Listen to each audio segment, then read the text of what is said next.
mess about our names, okay? Anywho, he took little X. Funny. And little Instagram. You're like, wait a second, like, come on, man, this is too. First of all, some of the things that I say will be incorrect and should be correct. People are joining to help them. This is a massive fraud that's taken place. Guys, brace yourselves because The View has just hit rock bottom. The hypocrisy, the shamelessness, the sheer cruelty on display will make your blood boil. You won't believe what these so-called intellectuals have done now. They mocked a child. Not just any child. Elon Musk's son. Yes, you heard that right. These grown women sitting in their cushy TV seats actually thought it was funny to ridicule the name of a toddler. Instead of discussing a major press conference at the Oval Office, they decided to take cheap shots at a little kid. Let that sink in. The same people who preach about kindness, empowerment, and social justice have revealed their true colors, cackling like high school bullies at a child's name. And trust me, it only gets worse. But before we dive deeper into this train wreck of hypocrisy, if you're someone who believes in exposing the truth, make sure to smash that like button and subscribe for more unfiltered breakdowns. It all started with Whoopi Goldberg sitting there in all her self-righteous glory. With a smug, dismissive tone, she sneered, "Whoopi Goldberg, VO. Oh, so he brought little X to the Oval Office. He doesn't even own Instagram." Yesterday, Elon Musk took his son X to a press conference. I did not name the child. And I don't want to hear any more mess about our names, okay? Okay? Oh. Anywho, he took little X. Funny. And little Instagram. He doesn't own Instagram. He doesn't own Instagram. He just took little X with him to a press conference. What was the point of this little publicity stunt? Cue the forced laughter from the audience. Hilarious, Whoopi, but the internet? Not laughing. Social media erupted in rage. One user put it best. Whoopi Goldberg is now making fun of Elon's kid's name and the audience is laughing, picking on a child. She's evil. Another called out the hypocrisy. The same people who preach against bullying have zero problem bullying a toddler. The mask is slipping. And yet Whoopi wasn't done. She doubled down, attacking Musk himself for being too transparent as the head of Doge. Whoopi Goldberg, there's a difference between cutting fat and giving people information they should not have. Nobody elected you.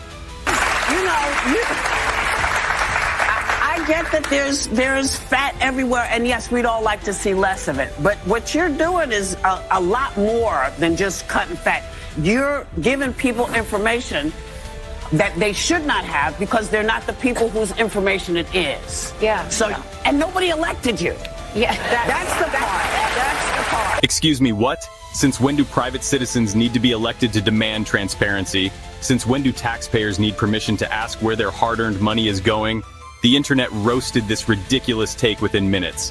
One response summed it up perfectly. Whose information is it, if not the taxpayers who funded it? Boom, case closed. But just when you thought things couldn't get worse, enter Joy Behar, the queen of misinformation herself. She smugly tried to call out Musk for a supposed lie about the US spending $50 million on condoms for Gaza. She botched her own fact check. For 2 weeks, we heard this idea that they spent $50 million on condoms in Gaza. Right. It's not even Gaza in the Middle East. It's Gaza in Mozambique. They didn't even know that. And the number was wrong, too. And then he goes on, Elon Musk goes on and said, well, I made a mistake. Meanwhile, you perpetuated the lie for the past 2 weeks, just like they did about these Haitians eating cats and dogs. Lies, and more lies, and then it goes out there. According to Behar, Joy Behar, VO. No, it wasn't Gaza in the Middle East. It was actually Gaza in Mozambique. So let's get this straight. The lie wasn't that the US was wasting millions on condoms in a war zone. It was just that they were doing it in a different Gaza. And that's supposed to make it better? You cannot make this up. Meanwhile, Musk, being the intelligent billionaire that he is, didn't even need to break a sweat responding. We've got the full breakdown of this absolute train wreck, and trust me, you don't want to miss a second of it. First of all, some of the things that I say will be incorrect and should be corrected. So nobody's going to bat 1,000. I mean, we will make mistakes, but we'll act quickly to correct any mistakes. I'm not sure we should be sending $50 million worth of condoms to anywhere, frankly. I'm not sure that's something Americans would be really excited about. And that is really an enormous number of condoms, if you think about it. But if it went to Mozambique instead of Gaza, I'm like, okay, that's not as bad, but still, why are we doing that? And hey, if you're enjoying this brutal takedown of media hypocrisy, don't forget to hit that subscribe button and turn on notifications. Because trust me, there's a lot more coming. Once again, Elon Musk exposes the insanity with nothing but simple logic. And once again, The View crashes and burns in spectacular fashion. They no longer look like a talk show. They look like a circus act. Shrieking clowns, baseless outrage, embarrassing meltdowns. They are completely detached from reality, clinging to their outdated, crumbling narratives, spinning lies, twisting stories, and throwing tantrums. And yet, time and time again, they lose.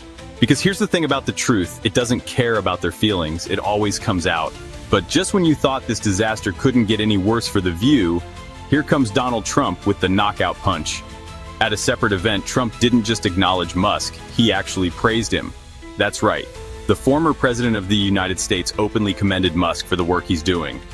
And we'll be talking about that tomorrow. We have a lot of stuff. And I want to commend Elon because he's done a fantastic. He doesn't need this. He's abused by you people every day. He's found more things than anybody could find. I think he's got the credibility to do it. I know he does. And it's his group of people. They started off with 12. I call them 12 geniuses. They started off with 12 and they went to 20 and 25 and now they're up to almost 100. People are joining to help them. This is a massive fraud that's taken place. Meanwhile, the media is desperately trying to tear him down.